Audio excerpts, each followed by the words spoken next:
Hello friends, welcome back to my channel Gyan Sankalp. तो friends, ये हमारा पॉलिटिकल साइंस का प्रैक्टिस सेशन है। तो स्टार्ट करते हैं आज का क्लास।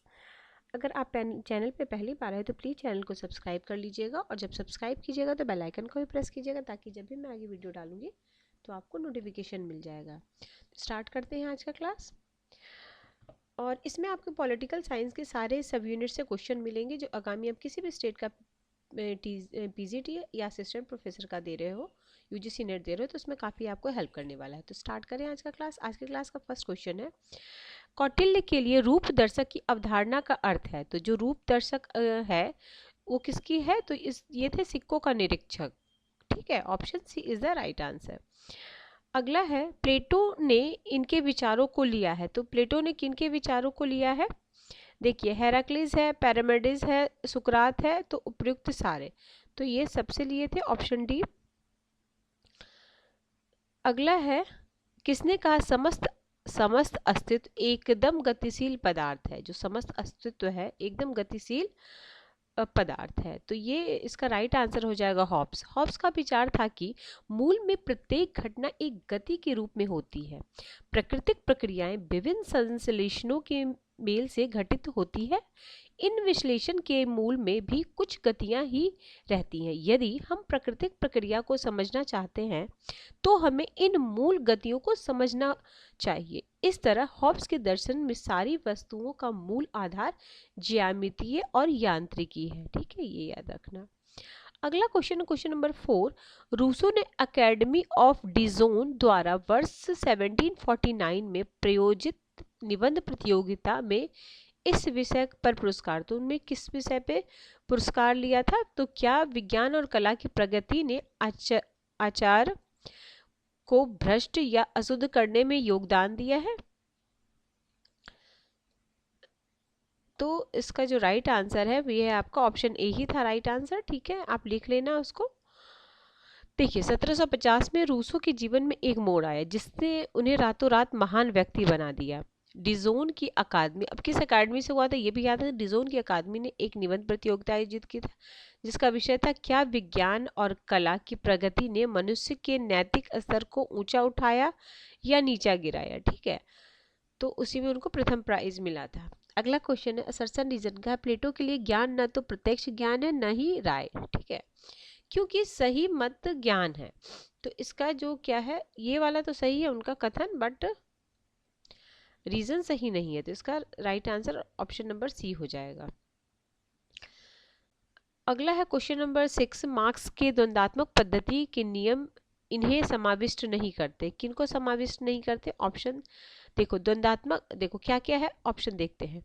मात्रा का गुणवत्ता में तथा उसके विपरीत रूपांतरण का नियम, विरोध की बी है विरोध की एकता का नियम, सी है नकारने को नकारने का नियम, और डी है द्वंद्वात्मक पद्धति अपने प्रचालन को केवल भूतकाल की समझ तक सीमित करती है। तो इसका option D is the right answer. अगला चलते हैं, क्वेश्चन नंबर 7। यह किसने कहा लेनिनवाद साम्राज्यवाद के युग का और श्रमजीवी क्रांति का मार्क्सवाद है? ये बोले थे स्टालिन। मैं फिर से कथन एक बार बोलती हूँ, लेनिनवाद साम्राज्यवाद के युग का और श्रमजीवी क्रांति का मार्क्सवाद है। तो स्टालिन का ये कथन है।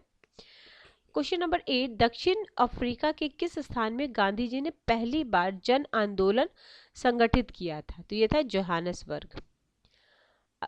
तो गांधी जी ने 1893 में एक मुकदमे की पैरवी के लिए दक्षिण अफ्रीका गए थे। यहाँ वे 1 वर्ष के लिए गए थे, परंतु 22 वर्ष रहे। वहां पर वे प्रवासी भारतीय के प्रति अंग्रेजों की भेदभाव नीति से नाराज हुए।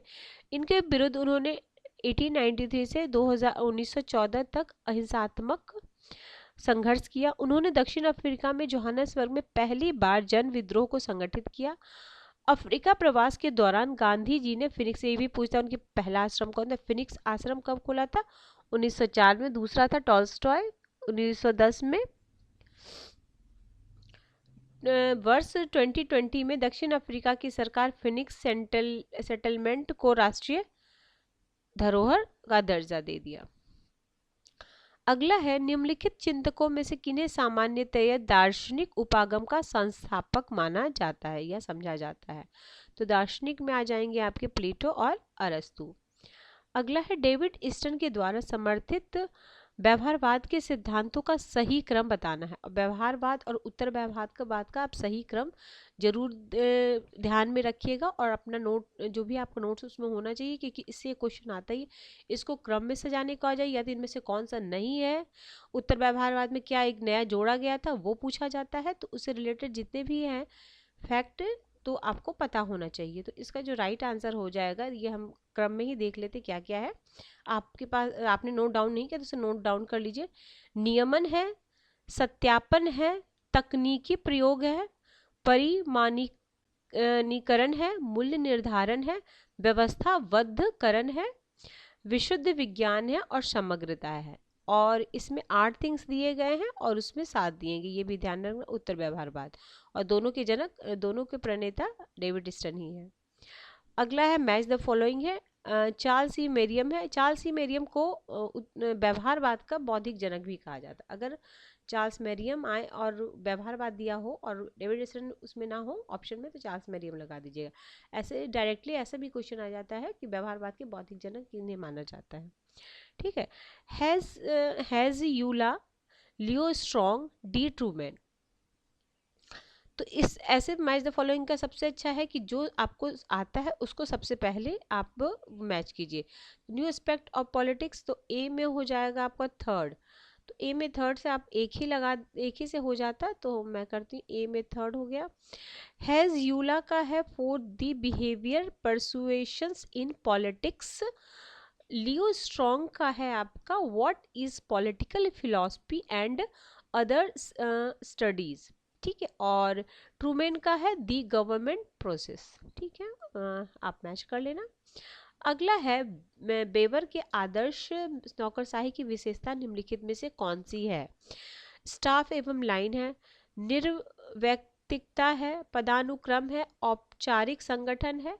तो इसका जो राइट आंसर हो जाएगा सेकेंड एंड थर्ड, यानी ये औपचारिक संगठन है, अनौपचारिक क्यों होगा। तो आप फोर्थ को एलिमिनेट कर सकते थे और स्टाफ लाइन से भी कोई संबंध नहीं, तो ये तो आसानी से देखो। अब देख लेते क्या क्या है इसमें। बेवर की आदर्श नौकरशाही की विशेषता क्या क्या हो सकती है। निर्व्यक्तिकता, पदानुक्रम, स्पष्ट श्रम विभाजन, निश्चित कार्यावधि, कितने टाइम आपका काम करना है, वेतन भी होनी चाहिए, पेंशन अधिकार होना चाहिए, आधिकारिक रिकॉर्ड भी होना चाहिए। ठीक है, नेक्स्ट क्वेश्चन पे चले। और वीडियो पसंद आती तो प्लीज़ लाइक ज़रूर करें और अपने फ्रेंड्स फैमिली जो भी प्रिपरेशन करने वाले होंगे वहाँ तक मेरी वीडियो ज़रूर पहुँचाइए, ज़रूर शेयर कीजिए फ्रेंड्स। जितने ज़्यादा से ज़्यादा लोग जुड़ेंगे तो मुझे मोटिवेशन मिलेगा। तो ठीक है फ्रेंड्स, चलिए क्वेश्चन नंबर 13। राजनीतिक संस्कृतियों के बारे में आमंड और बर्वा के वर्गीकरण में निम्नलिखित में से क्या नहीं है। बिल्कुल आप जब क्वेश्चन पढ़े तो नहीं पूछा या हाँ पूछा जा रहा है। तो देखिए संज्ञानात्मक अभिमुखीकरण भी है, भावात्मक भी है, मूल्यांकन भी है, मूल्यांकन संबंधी उन्मुखीकरण भी, अनुभविक नहीं है। ठीक है, अनुभविक नहीं है तो डी हो जाएगा। और चार तीनों ये देख लीजिए, ये तीनों है उसमें। अगला है चौथा क्वेश्चन नंबर 14। परासिकता अर्थव्यवस्थाओं वो जो दूसरों को प्रभावित करती है और जो दूसरे द्वारा प्रभावित होती है के समूह के बीच एक प्रकार का संबंध है।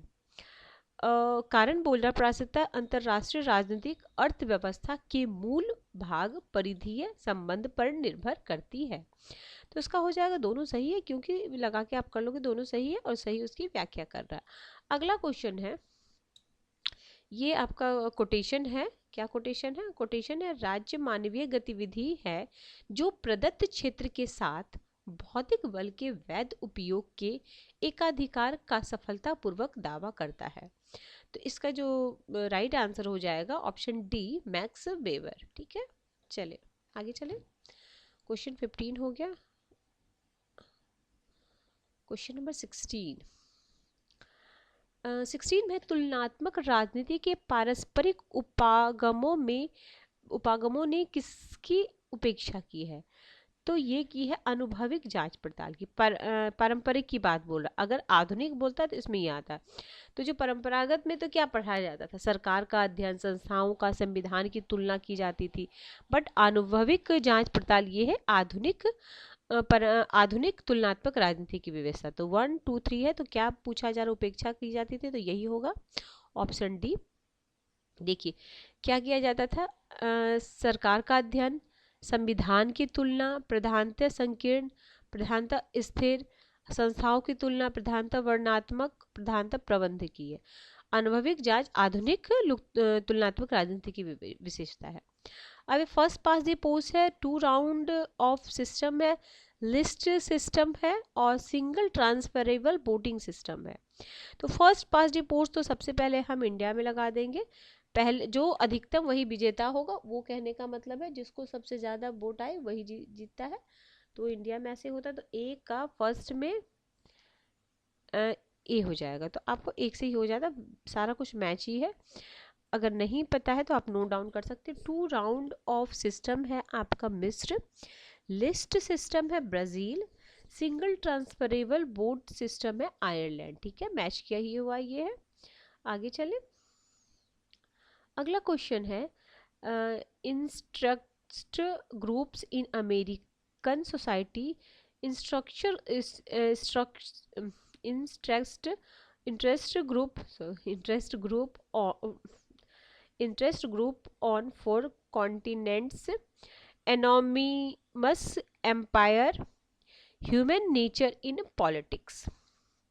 देखिए interest group in American society के हो जाएंगे ये एच जिगलर, ठीक है, और फिर हो जाएगा इंटरेस्ट ग्रुप ऑन 4 कंस्टिट्यूएंट, तो ये हैं आपके एच डब्ल्यू अहरमान, और एनोमिक एम्पायर है सी का हो जाएगा Samuel Finer, human nature in politics ये तो शायद पता होगा, ये तो कई बार एग्जाम में human nature in politics Graham Wallas, यानी डी में अगर आप थर्ड करते तब भी हो जाता। ठीक है, एक से भी हो सकता था।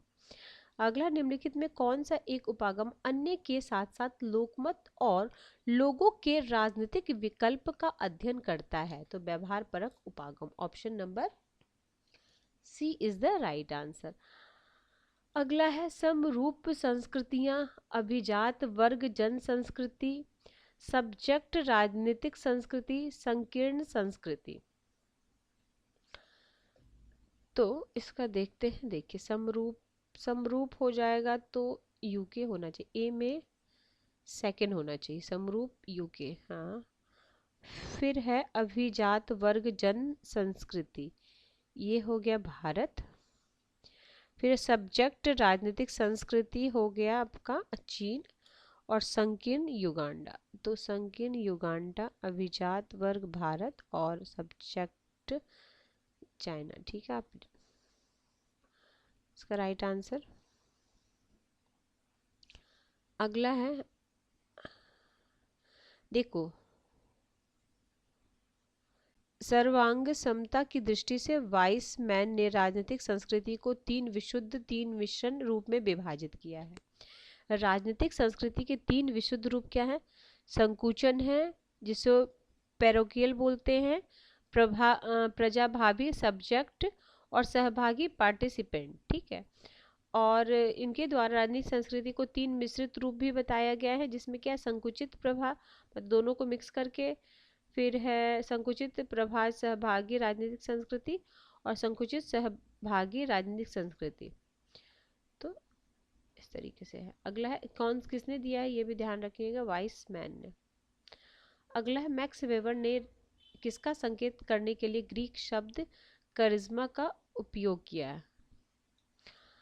तो ये है आपका ये आदि दैविक गुण और अति मानवीय। जैसे अभी मोदी जी हैं, तो मोदी जी के नाम से ही होता है मोदी जी हैं, मोदी, तो उनका क्या है, करिश्माई व्यक्तित्व है।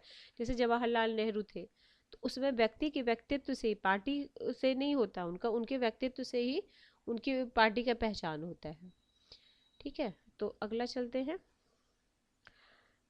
22 में क्या है, स्पॉइल सिस्टम के अंतर्गत चुनाव में जीती पार्टी के सदस्यों को सार्वजनिक पद वितरित किए जाते हैं। ठीक है।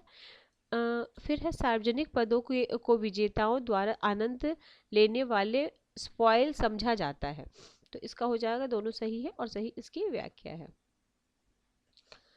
अगला है क्या करना है, हमें मैच करना है। ठीक है। ई एच कार है, आर क्यू हॉर्न है, सीमर है, जकारिया, एफ जकारिया है। तो ई एच कार का है 20 ईयर क्राइसिस, तो ए का हम थर्ड लगाएंगे तो भी आपका आ जाता। देखिए ए का थर्ड होगा। फिर हो जाएगा कोहेन का नियोलिज्म एंड इट्स क्रिटिक है, और सी में हो जाएगा the tragedy of great power politics, Mearsheimer का हो गया। और जकारिया का है from wealth to power, from wealth to power. आप इसका स्क्रीनशॉट ले सकते हो। अगला है राष्ट्रपति है और उनके समय नहीं, क्या दिया हुआ, निम्नलिखित में कौन सा युग्म सही सुमेलित नहीं है। ठीक है। राजेंद्र प्रसाद के समय क्या थे, ये राधा कृष्णन थे उपराष्ट्रपति। जाकिर हुसैन के समय बीवी गिरी थे, संजीव रेड्डी बीजेपी, ये सही नहीं है। तो इसका ऑप्शन सी हो जाएगा। राज्य में मुख्यमंत्री समेत मंत्रियों की संख्या के संबंध में संविधान कौन सा निर्धारित प्रतिशत है, तो 15% से अधिक नहीं होना चाहिए। और 91 में संवैधानिक संशोधन के द्वारा इसको निर्धारित किया गया। ये संवैधानिक संशोधन कब हुआ था, 2003। ये तीनों फैक्ट आपको याद होने चाहिए, कौन सा संवैधानिक संशोधन द्वारा हुआ था, कब हुआ था, और उस समय प्रधानमंत्री कौन थे। उस समय मनमोहन सिंह होंगे ना, 4 तक मनमोहन सिंह थे। तो ये इस तरीके से आप इससे रिलेटेड फैक्ट को याद रखिए। अगला है 25 हो गया। 26 क्वेश्चन 26, निम्नलिखित में कौन एक मुख्यतः जनजातीय क्षेत्रों में पंचायत राज से संबंधित है, तो Dilip Singh Bhuria, option number B. अगला है देखिए, जनजातीय क्षेत्रों में पंचायती राज से संबंधित समिति दिलीप सिंह भूरिया समिति, जिसका गठन 2002 में हुआ था। आपको जो पंचायती राज से रिलेटेड जितने भी वो हुए उसको आपको क्रम में भी सजाने को आता है, तो आप उस याद रखिएगा, डेट के साथ ही याद रखिएगा। प्रीवियस ईयर के क्वेश्चन आप लगाए होंगे तो देखे होंगे, कई बार एग्जाम में यही पूछता है कि जो जो उसके हैं उसको क्रम में सजाइए। अगला है, निम्नलिखित याचिकाओं को भारतीय संविधान में दिए गए क्रम के अनुसार सही क्रम में व्यवस्थित कीजिए। उत्प्रेषण है, बंदी प्रत्यक्षीकरण है, क्यू वारंटो है, निषेध है, मैंडमस है, या परमादेश जिसको बोलते हैं। तो क्या करना, सही क्रम में लगाना। तो इसका राइट आंसर हो जाएगा, सबसे पहले हो जाएगा बंदी प्रत्यक्षीकरण, फिर हो जाएगा परमादेश, फिर हो जाएगा निषेध, फिर होगा उत्प्रेषण, और सबसे बाद में हो जाएगा आपको क्यू वारंटो या किस अधिकार से। ठीक है। अगला, निम्नलिखित को उनके कालक्रम में अनुक्रमित और व्यवस्थित कीजिए। देखिए, क्रिप्स योजना है, मॉन्टेस्क्यू चेम्सफोर्ड है, मार्ले मिंटो है, साइमन कमीशन है। तो सबसे बाद में 1942 में ये हुआ था, 1928 में था, 1909 में था, 1919 में था। तो इस हिसाब से आप सबसे पहले 4 से स्टार्ट कीजिएगा और सबसे बाद में फर्स्ट आएगा। तो अगर आपको एक भी आता था तब भी कर लेते। और ये जो संवैधानिक विकास का जो भी चल रहा है, इसके ऐसे प्रश्न आते क्रम में ही सजाने को दिया जाएगा। अगला इंडियन नेशनल कांग्रेस है, तेलुगु देशम है, केरल कांग्रेस है, भारतीय साम्यवादी दल है। तो कौन सा किस किस तरीके की पार्टी है। देखो, इंडियन नेशनल कांग्रेस क्या हो जाएगा, वो अम्ब्रेला हो जाएगा, उसके अंदर सारे आ जाते हैं। तो इसका राइट आंसर सी होना चाहिए। देखिए, तो अम्ब्रेला पार्टी हो जाएगा। तब भी आपका तेलुगु देशम क्या है, ठीक है, केरल,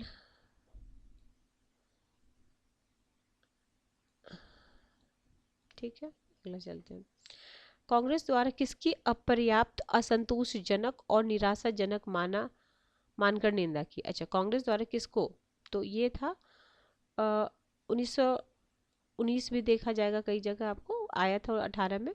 तो 1918 का मॉन्टेस्क्यू चेम्सफोर्ड। ठीक है। अगला है, कथन कारण का क्वेश्चन है, संघात्मक व्यवस्था का लक्ष्य एकता और राजनीतिक संस्कृतियों और पहचानों की विविधता के साथ स्वतंत्रता का प्रभावशील सामूहिक कार्यवाही के साथ सामंजस्य करना है। भारत ने राष्ट्र निर्माण के बहुलवादी प्रारूप को चुना है। तो इसका हो जाएगा, दोनों सही है बट व्याख्या नहीं है। अगला फिर है कथन कारण का, भारतीय संविधान के काफी प्रावधान भारतीय सरकार अधिनियम 1935 से अपनाए गए हैं। कांग्रेस पार्टी ने भारत सरकार अधिनियम 1935 को संविधान के आधार के रूप में अपनाने का प्रस्ताव पारित किया। तो ए सही है बट आर गलत है। अगला है, देखिए अब आर्टिकल है, मैच करना है, इजी आर्टिकल है। 359, 312, 280 और 360। 360 क्या है, वित्तीय आपात है, तो ये पहले लगाएंगे। और 280 क्या है, वित्तीय आप, एक वित्त आयोग तो 280 है ना। 280 वित्त आयोग लगाते हैं। और ये है वित्तीय आपातकाल, तो यानी डी में होगा फर्स्ट और सी में होगा आपका सेकेंड, तो ये ए हो जाएगा। और बाकी भी इजी है। 359 है आपका मौलिक अधिकार का स्थगन, और ये अखिल भारतीय सेवा है। अगला है आपका क्वेश्चन नंबर 34, भारत के संबंध में निम्नलिखित कथनों में कौन सा कथन सही नहीं है। ठीक है, तो ये है कानूनी अनुमति को छोड़कर अन्य के द्वारा कर लगाया जा सकता है। ठीक है, ऑप्शन ए। अगला है 214 हो गया। अब है, भारत में लोकायुक्त संस्था स्थापित करने वाला पहला राज्य है, तो महाराष्ट्र। अगला है, निम्नलिखित में किसने लोक प्रशासन की 18वीं परिभाषाएं प्रतिपादित की और उन्हें राजनीतिक, कानून और व्यावसायिक और प्रबंधकीय के 4 वर्गों में रखा है। तो सेफरिड्स और रसल ने, ऑप्शन बी। ठीक है, क्या क्या है, राजनीतिक, कानूनी, व्यावसायिक और प्रबंधकीय। क्या है, उन्होंने, जिसने लोक प्रशासन के की 18 परिभाषा प्रतिपादित की और उन्हें किस कैटेगरी, कानूनी, व्यावसायिक और 4 वर्गों में विभक्त किया। अगला है, सार्वजनिक तथा निजी प्रशासन के बीच अंतर निम्नलिखित में से किसने नहीं किया। ये एक तो पूछेगा किसने किया, एक पूछेगा किसने नहीं किया। तो हेनरी फ्योल ने नहीं किया है, और साइमन एप्पलबी और जॉन गॉस ने किया है। निम्नलिखित रिपोर्ट को कालक्रम में सजाना है। तो देखिए, गोरवाला है, पॉल एच एप्पलबी है, संथानम है, प्रथम प्रशासनिक सुधार है। तो देखिए, गोरवाला है 51 में, फिर एप्पलबी है 52 में, संथानम है 62 में आते हैं, और 64 में ये अपनी रिपोर्ट देते हैं, प्रशासनिक सुधार 66 में। तो सबसे बाद में इसको करना था और सबसे पहले गोरवाला करना था, 2 से भी हो जाता। तो इसका राइट आंसर है A, first, second, third and fourth लगातार क्रम में ही किया हुआ है। अगला है, निम्नलिखित में से संगठन का आधार कौन सा नहीं है। तो ये बजटन नहीं है, कार्य प्रक्रिया है, सेवार्थी वर्ग है, ये है। अगला फिर मैच करना है, सोपानी या पदक्रम लोक प्रशासन पर रिपोर्ट, भारतीय सिविल सेवा में प्रारंभिक छटाई, परीक्षा और सहायक एजेंसी। तो इसमें जो जो समितियां देखिए, तो इसका राइट आंसर हो जाएगा ऑप्शन नंबर सी। देखिए, ये तो होगा सोपानिक प्रक्रिया, ए में थर्ड है ना, ए में थर्ड और बी में आपका है फोर्थ, और ये है सी में फर्स्ट, और सहायक एजेंसी है उसके पे।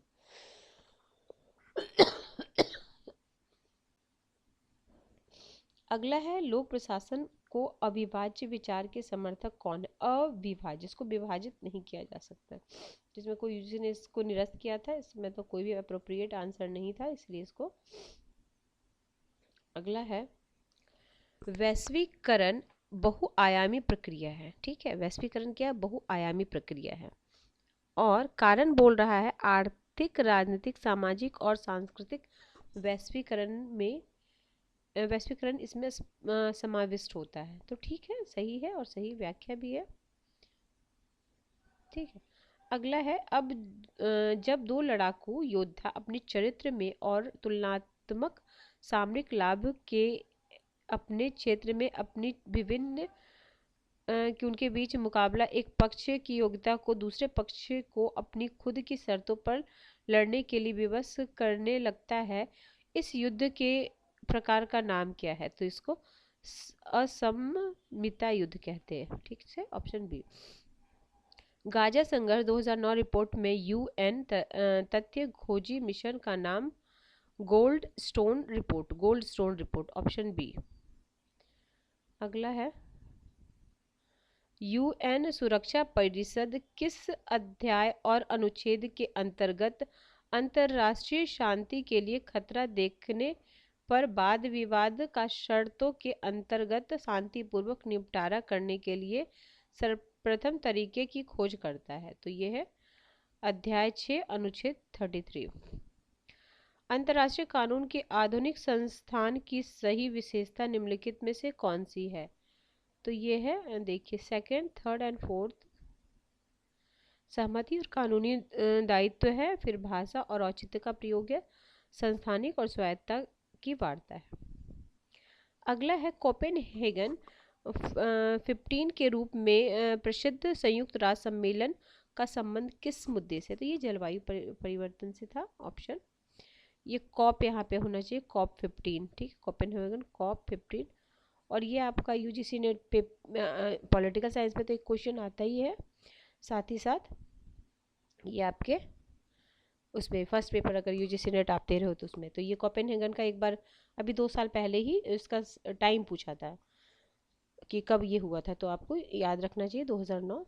चलिए अगला क्वेश्चन 48। क्षेत्रीय संगठन है, संस्था है, तो ऑर्गेनाइजेशन ऑफ अमेरिकन AOS है, north Atlantic free trade agreement. आगे,